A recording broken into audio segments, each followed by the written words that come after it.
En un campo de hielo desértico y lleno de humo, había un gran mundo subterráneo construido debajo. Algunas lámparas de querosene transmiten un calor mínimo a los alrededores, y la luz que emiten alumbra el techo y las paredes de la cueva, refractando el brillo entre los metales y los minerales. Estaba húmedo, frío, solitario y deprimente. En este espacio subterráneo inaccesible que parecía un mundo completamente diferente, numerosos pilares de acero con el ancho de un brazo formaban una prisión cuadrada de hierro con un área de unos pocos cientos de metros cuadrados. Una gigantesca cerradura inmensamente pesada y oxidada sellaba herméticamente la única puerta de la prisión de hierro. Este era un lugar aislado del resto del mundo.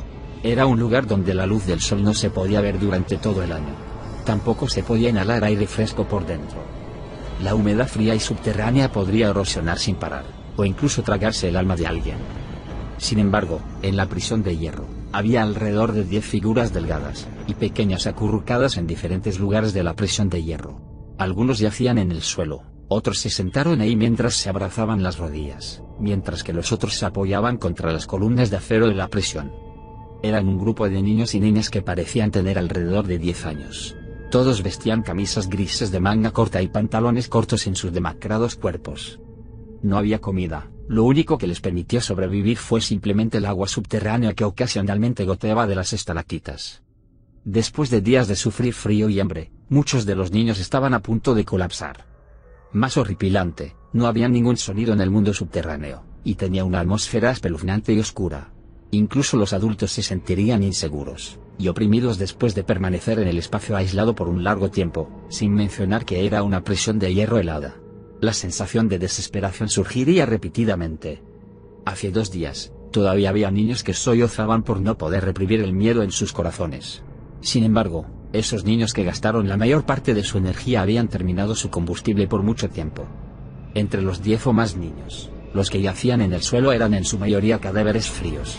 Sin embargo, debido a la temperatura subterránea extremadamente baja, la descomposición de los cadáveres tuvo lugar de una manera particularmente lenta.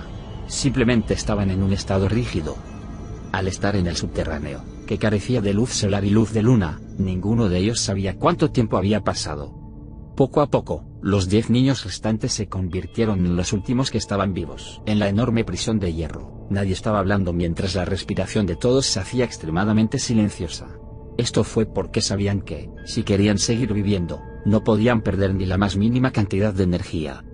En este momento, un niño que tenía un físico relativamente grande finalmente hizo algunos movimientos después de soportar un hambre inmensa que era inimaginable para la gente normal. Usando la postura más eficiente, se movió lentamente hacia el cadáver del niño que estaba más cerca de él. En la oscuridad, el niño se inclinó hacia abajo hasta el cuello del cuerpo, que era más o menos de su tamaño. Lenta y resueltamente, dio un mordisco al cuerpo. En poco tiempo, el sonido generado por la fricción entre la carne cruda y los dientes se hizo eco en la prisión de hierro tranquila. Era un sonido que la gente común nunca llegaría a escuchar en toda su vida. Para los niños que todavía estaban vivos, sonaba increíblemente familiar. No era algo que los sorprendería. Después de la primera búsqueda de alimento del niño, otros 3 niños comenzaron a buscar cadáveres. Los dientes de los niños eran mucho más agudos de lo que se imaginaba. Se tragó la carne cruda fría y rígida en silencio. Solo se pudo escuchar un profundo sonido de respiración.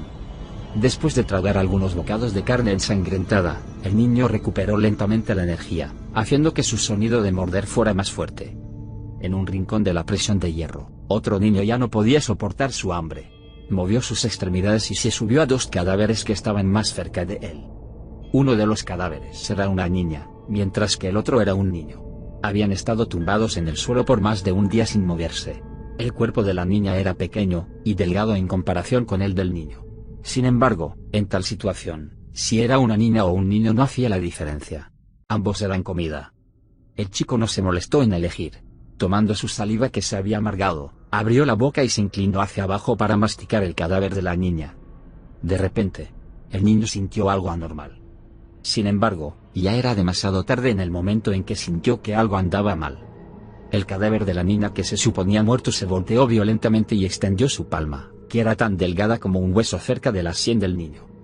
La niña tenía uñas bastante largas. En este momento, ella usó toda la energía que tenía para agarrar su palma, insertar sus uñas en la cabeza del niño. El comensal de repente se convirtió en una presa muerta en un abrir y cerrar de ojos. La niña se abalanzó sobre el chico que acaba de morir hace un momento. Al igual que una leona loca e increíblemente hambrienta, comenzó a morder la carne del niño. Un cadáver recién muerto todavía contenía calor corporal después de todo, mientras la sangre se calentaba de manera similar. Tal comida evidentemente dio al depredador un combustible mucho mejor para la supervivencia. Cuando la niña comenzó su primera comida en varios días durante unos 10 segundos, el cadáver del niño más cercano a la niña también subió lentamente. El niño se dirigió en silencio hacia el cadáver que fue asesinado por la niña de un solo golpe. Él no se comunicó con la niña en absoluto. Abriendo su boca, comenzó a morder la carne en las áreas donde la niña no había masticado antes.